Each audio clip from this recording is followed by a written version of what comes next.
Lecturer, তার নাম হচ্ছে ডক্টর শাহ মোহাম্মদ ইফতেজুর রহমান। উনি বিগত দিনগুলোতে 1.5 বছর যাবৎ সকল শিক্ষার্থীদেরকে বিভিন্নভাবে জিম্মি করে রাখার, আজকে যে জিম্মি করার একটা দেয়ালে পিঠ থেকে যাওয়ার পরে একজন শিক্ষার্থী কখনোই তার শিক্ষকের বিরুদ্ধে কথা বলে না। এই না, আমাদের সকল শিক্ষার্থী আজকে একজোট হয়ে এখানে যখন দেওয়ালে পিঠ থেকে গেছে তখন আমাদের একাডেমিক গেটের সামনে এসে বসতে বাধ্য হয়েছে। আমাদের ছেলেরা এবং মেয়েরা সবাই এখানে বসে আমাদের বিষয়গুলো আপনাদেরকে আমরা জানাতে চাই।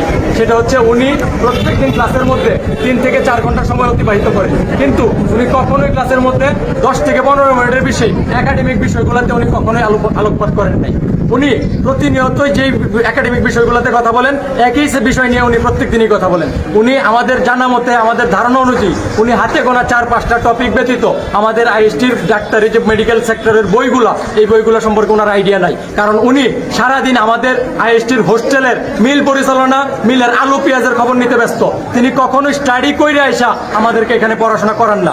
উনার কাছে যখন আমাদের শিক্ষার্থীরা প্রশ্ন করে, স্যার এটার উত্তর কি, স্যার এটার উত্তর কি হবে, উনি তখন এই কথা থেকে ঘুরিয়ে নতুন অন্য কথা সৃষ্টি করেন। উনি হোস্টেল বা মিল বিষয়ক আলোচনায় চলে যান। উনি বলেন, তোমাদের মধ্যে কে কে মিলের টাকা দিছো না, এটা নিয়ে আমরা ব্যবস্থা গ্রহণ করব। উনি ক্লাসরুমের ভিতরে একাধিকবার আমাদের এই ক্যাম্পাসের মেয়েদের নিয়ে কুরুচিপূর্ণ মন্তব্য করছে। আমরা ততদিন পর্যন্ত নীরব ছিলাম। আমাদের অভিভাবক সমাবেশ ডাকা হয়েছে, সেখানে প্রিন্সিপাল স্যারের সামনে তিনি আমাদের অভিভাবকের সামনে বলছে যে আমাদের মেয়েরা দেওয়া ব্যবসার সাথে জড়িত। আমরা এটার তীব্র নিন্দা এবং প্রতিবাদ জানাই।